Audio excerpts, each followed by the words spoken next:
Graça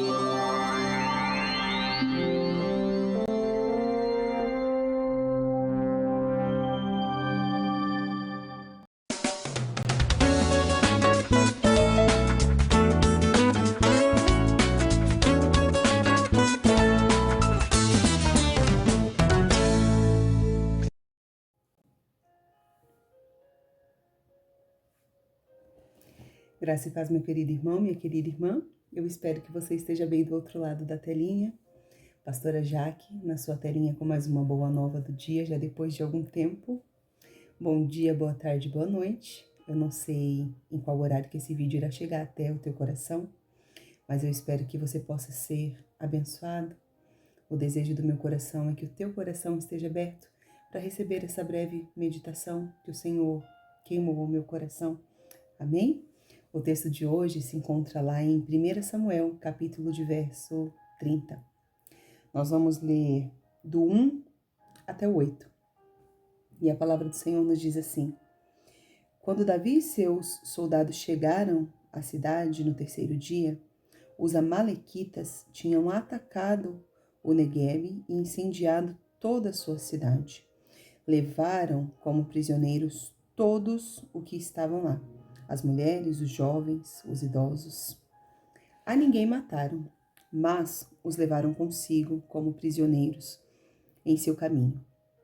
E daí, ao chegarem à cidade, Davi e seus soldados entraram e a viram destruídas pelo fogo, e viram que suas mulheres, os seus filhos, as suas filhas, tinham sido levados como prisioneiros. Então Davi e seus soldados choraram em alta voz, até não terem mais forças. As duas mulheres de Davi também tinham sido levadas, Ainoã e Abigail, a que fora mulher de Nabal. Davi ficou profundamente angustiado, pois os homens falavam em apedrejá-lo. Todos estavam amargurados por causa dos seus filhos e das suas filhas. Davi, porém, fortaleceu-se no Senhor, o seu Deus. Verso de número 7 vai continuar. Então Davi disse ao sacerdote Abiatar, filho de Aimeleque, traga-me o colete sacerdotal. Abiatar trouxe a Davi, e ele perguntou ao Senhor: devo perseguir este bando de invasores? Irei alcançá-los? E o Senhor respondeu: é certo que você o alcançará e conseguirá libertar todos os prisioneiros. Então é uma narrativa onde, mais uma vez, Davi estava fora com seus homens de guerra, e ao retornar à sua cidade, Davi e os seus homens encontram uma total devastação, encontram um total vazio. Tudo o que eles tinham foi levado. E com certeza, é claro, o bem mais precioso, família, esposas, filhos, filhas. O texto vai nos dizer que jovens, idosos, ninguém foi poupado. Todos eles foram levados. E daí, quando nós olhamos para esse texto, nós podemos imaginar um misto de dor, um misto de sentimentos, de desespero, de confusão, de talvez de questionamentos, Porque quando nós olhamos para essa narrativa, o texto fala que eles sentaram e choraram até não ter mais forças. E aqui eu quero te deixar uma pergunta. Será que você tem sentado e chorado até não ter mais forças? Como tem andado a tua caminhada com o Senhor Jesus? É neste cenário que aprendemos uma forte e importante lição, queridos. O poder de buscar a direção de Deus. Você tem buscado a direção do Senhor? Aqui no verso de número 7, a história vai nos contar que Davi, ele chama o sacerdote. Davi, ele chama o homem de Deus para consultar o que o Senhor acha de tudo aquilo, Davi, ele não tomou decisão por si só, ele não tomou decisão de cabeça quente. Ele teve o tempo do lamento, ele teve o tempo do choro. Mas em contrapartida, depois ele centrou seus pensamentos e foi buscar a direção daquele que era o único que poderia dar o caminho certo a Davi e a seus homens. Nos versos de 1 e 2 é quando acontece a perda. Há sentimentos de frustração, de derrota, de dúvidas, de desespero. Lá nos versos de 3 e 4, a narrativa ela vai nos dizer que Davi com seus guerreiros sentam e choram. E eu quero te dizer algo, querido, sabe? Sentar e chorar não é sinal de fraqueza, mas talvez seja sinal de que tudo que nós precisamos e onde nós devemos estar é aos pés do Senhor. Não significa fraqueza as lágrimas rolarem no nosso rosto, mas talvez sirva para esvaziar o nosso coração quando necessário, sabe? Quando o coração está em ardente angústia, o choro ele vai esvaziar, vai limpar o nosso coração e vai nos deixar com a nossa fé alinhada ao Senhor. Vai deixar o nosso coração alinhado com o Senhor, para que conforme o choro tire aquele sentimento de angústia, tire aquele sentimento de dor, é onde o Senhor vai acrescentar a nossa fé. Chorar no lugar certo é alimentar a nossa fé. E quando olhamos para este texto, vemos que logo após o choro, Davi então está pronto para ouvir a Deus. Então eu quero te perguntar de novo. Você tem sentado e chorado? Porque talvez seja o que a tua alma esteja precisando para ser aliviada. Porque logo depois do choro, há o texto bíblico que diz isso. O choro ele pode sim durar pela noite, mas a alegria ela virá pela manhã. Quando nós olhamos para o texto é lindo que assim que Davi chora, que Davi se derrama em lágrimas diante do Senhor, ele então está pronto a ouvir a voz de Deus. Davi mais uma vez angustiado, não apenas por sua família. Davi ele não sentou e chorou apenas pela perca das suas esposas, dos seus filhos, entende?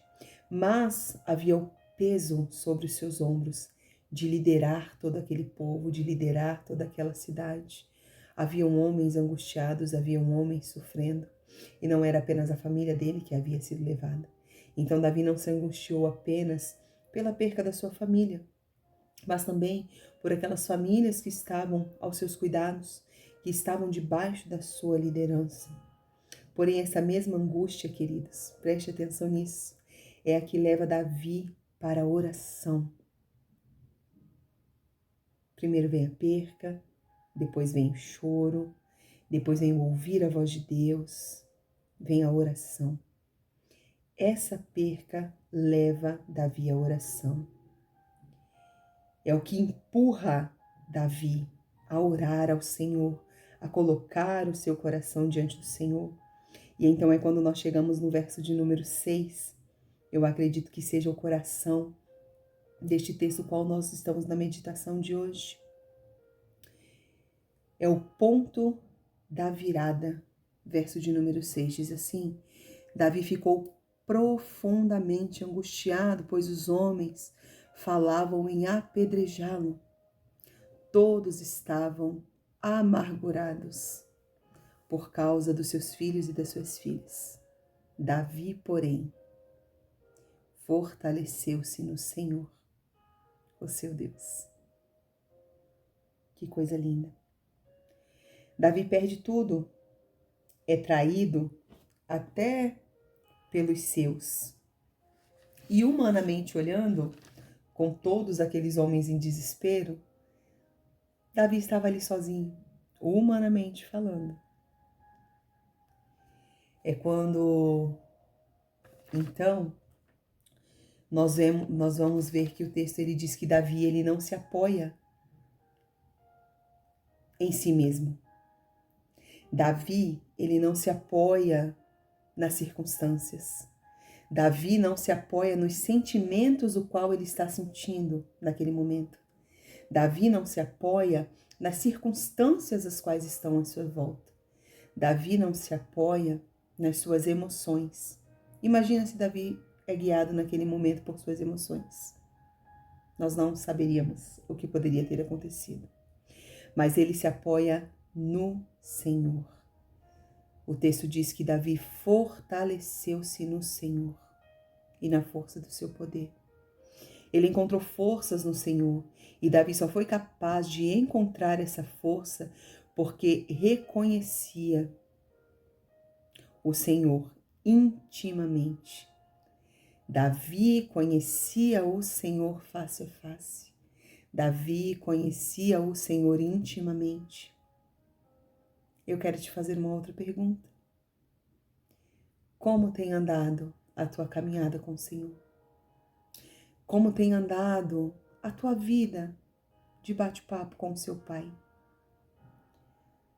Davi procurou forças no Senhor porque sabia que só o Senhor poderia renovar a sua alma. Davi sabia que só o Senhor poderia renovar o seu espírito. Davi, ele não nega a sua dor, mas transformou a sua dor em dependência de Deus. Deus em nós se torna a força necessária para vencer o desânimo. Sabe, querido, eu não sei como é que anda o teu coração. Eu não sei como é que tem andado as tuas forças no Senhor, se elas estão altas ou se elas estão baixas. Eu não sei quais têm sido as suas expectativas no Senhor.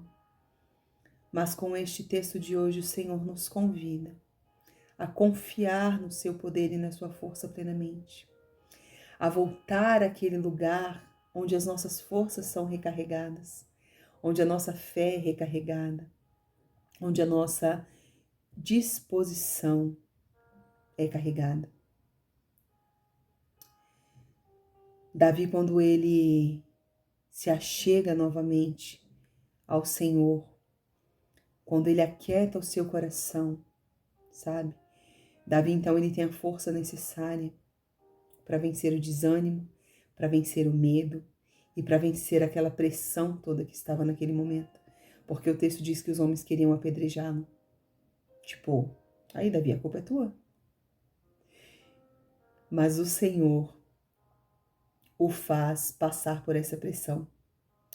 Há um texto em Isaías 40, versículo de número 31, que nos diz assim: os que esperam no Senhor renovarão as suas forças.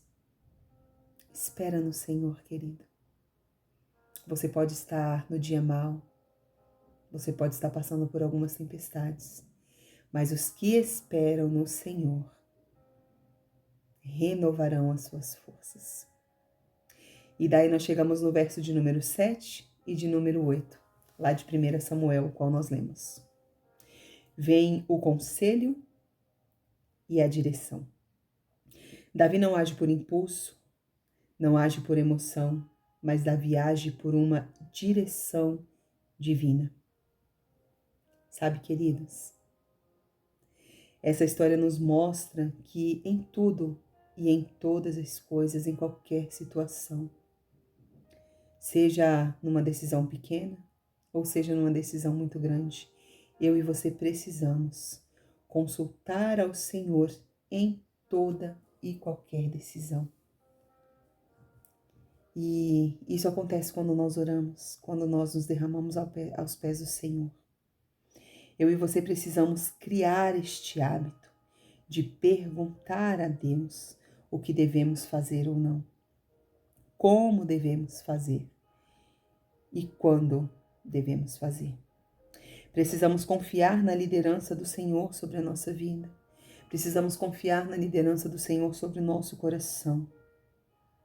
E Deus, como é bom, querido, como é bom saber que Ele está ao nosso lado. Como é bom saber que Ele luta por mim e por você. Como é bom saber que Ele está à nossa frente, que Ele vai à nossa frente em todo o tempo. Ao chegar no final do capítulo, de número 30, a história e a narrativa vai nos dizer o seguinte: nada faltou.